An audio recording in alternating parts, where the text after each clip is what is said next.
Hey, I'm Srini, the creator of Maximize Your Output with Mem, and in this video what I'm going to do is show you how I've used Mem to manage this very YouTube channel. I'm going to show you how I use it to create content, how I use it to generate ideas, and how I've even used it to come up with strategies for growing this YouTube channel.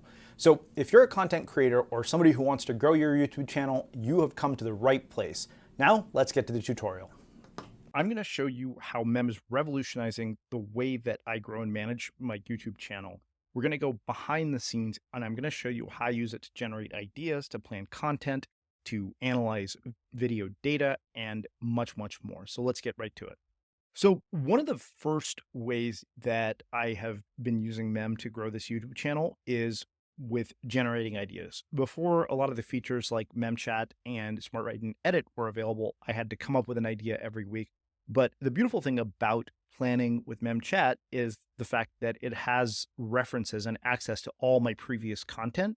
So it can help me plan based on that. It also has all the information about students who've signed up for Maximize Your Output, as well as feedback from surveys. So that ends up being really useful when I want to generate ideas.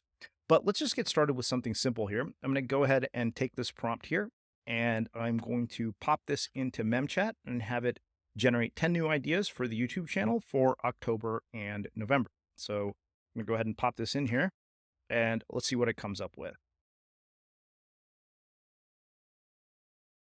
And what you'll notice throughout this process is sometimes these ideas are awesome, sometimes they're lousy, but the great thing is that it actually takes a lot of the weight off of you. And some of these are actually really good. I think that the thing that's interesting about this is that it actually is looking at this beyond sort of a Mem feature standpoint, but actually focused on the benefits. So for example, the role of Mem in my daily routine, Mem versus traditional note taking, like a compare and contrast video, the future of productivity. So you can see here that it actually is coming up with some pretty decent ideas that could make for interesting future videos. And chances are you'll probably see one or two of these videos on the YouTube channel in the next couple of months. So you saw how quickly we just came up with 10 different ideas, and we can just do that over and over if we wanted to. But let's go back to the outline here. And let's come up with something else. So earlier today, I was writing about this concept called non-linear productivity, which I think is really what makes Mem so special. And so I thought maybe there might be an interesting idea for a video tutorial there that could be useful for people and really kind of explain some of the benefits of Mem.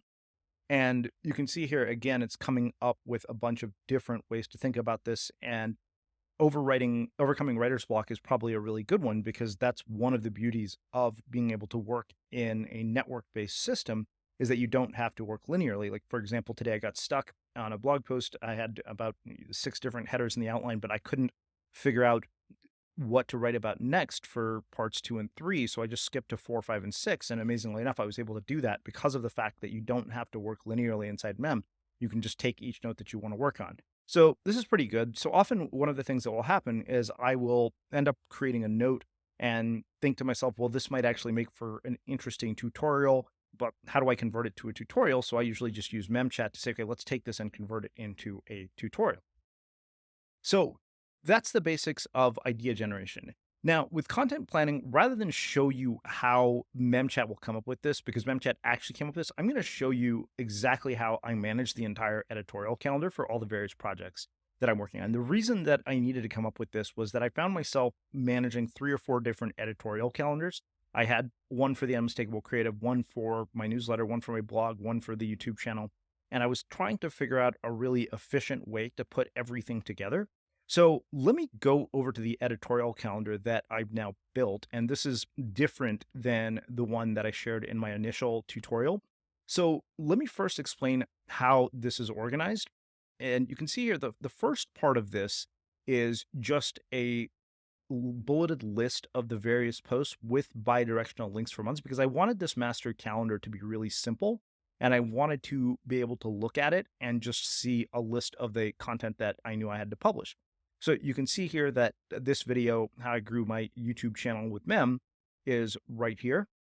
But let me explain the tagging structure that Mem.chat came up with to you. So we decided that we would use a couple of different collections to simplify this. So basically, if I go into my collections over here, you'll see here that they're organized in a couple of different ways. And I'm going to sort these alphabetically just so they're easier to find. So I have a collection for blog. And if I go into the blog collection, it lists every single thing that is either published, an idea, or a work in progress. And so we came up with the core idea being that I would use one tag for identifying the type of content and then a second tag to identify the status of that content. So that's the one for blog.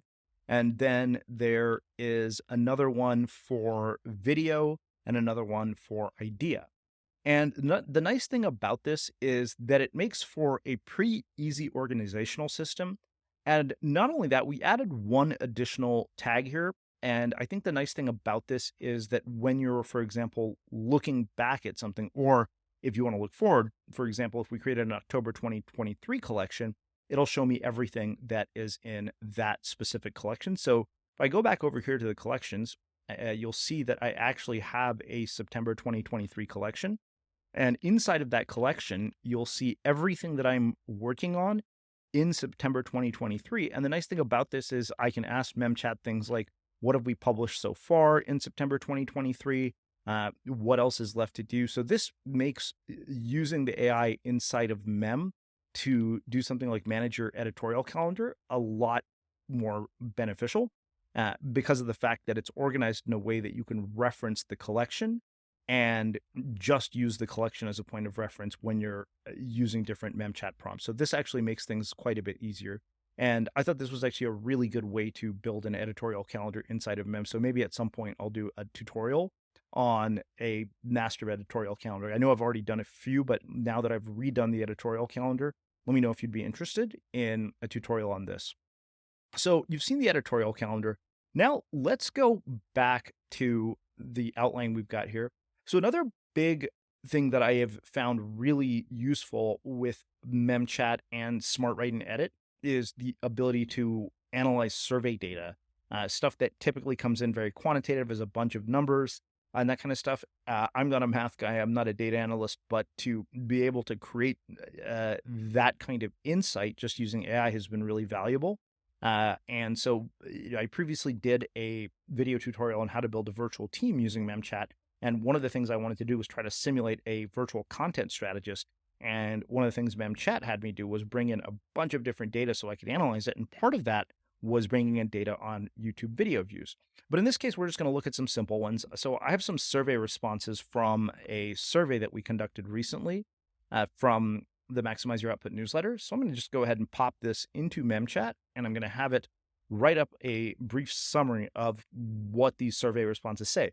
And the nice thing about this is that I can use all of this information when I'm doing things like writing weekly emails, writing sales emails. So, for example, let's just say, okay, come up with a few promotional idea emails based on this, and let's see what it comes up with.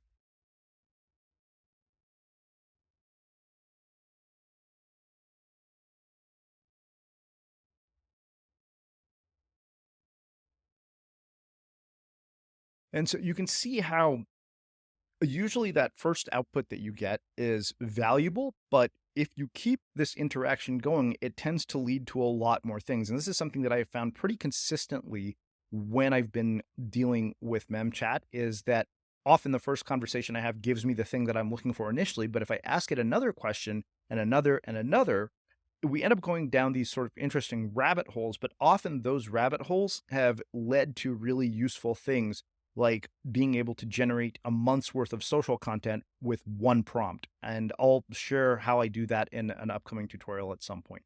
So you can see here that if you don't just stop at the first response, it ends up being really beneficial to continue this conversation with MemChat. So we've got a brief summary. Now let's just make this simple. Again, now keep in mind that I'm actually using very, very simple prompts for the sake of this video, but you can do really complex analysis. You can basically say, okay, great, based on the survey response data, uh, give me a sense for customer avatars or something like that. So we could take all that data and create different customer profiles if we wanted to. Now, this is actually a pretty lousy example of a prompt, in my opinion, just because key insights is pretty vague. But let's just put it into MemChat and see what it comes up with.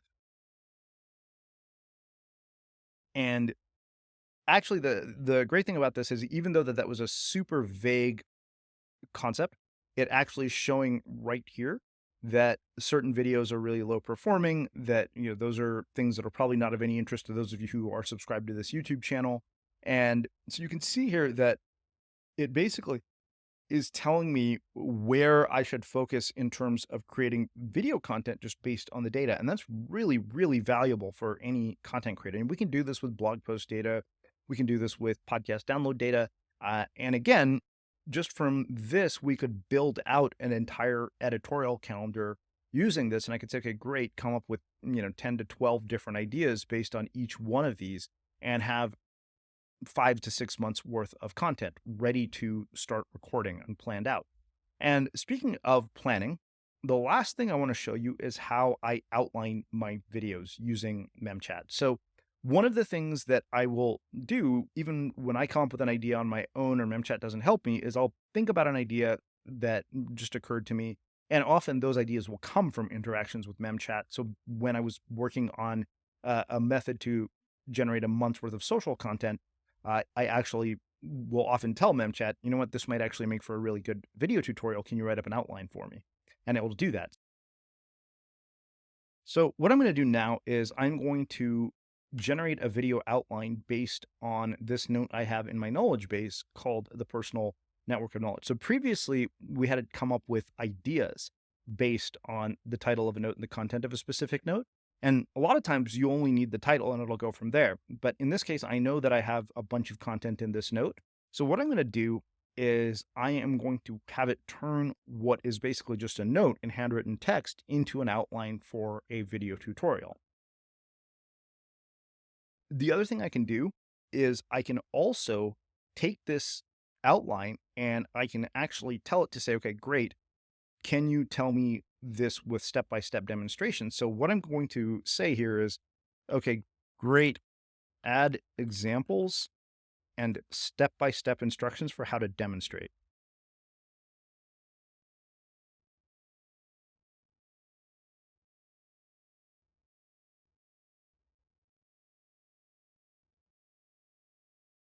And what you'll see is that it will actually add that. And I might go through one or two revisions inside of MemChat to get this right. And often I will actually have it step by step walk me through exactly what I need to do when I want to demonstrate a new concept or idea that I've discovered. So in a lot of ways, MemChat ends up truly becoming like a content strategist that's a partner. And I think that that's one thing that a lot of people tend to overlook is they view a lot of the AI tools as simply as things that help them with repetitive tasks. But I think that if you start to think about tools like MemChat and SmartWrite Edit, not as tools, but partners and actual employees at your company or team members, what you will start to find is that you can get them to do a lot more things. Because when you stop looking at them as tools and start looking at them as partners, you start to think about their capabilities very differently. So hopefully this has been useful. And as always, if you have any questions, please feel free to leave them in the comments below.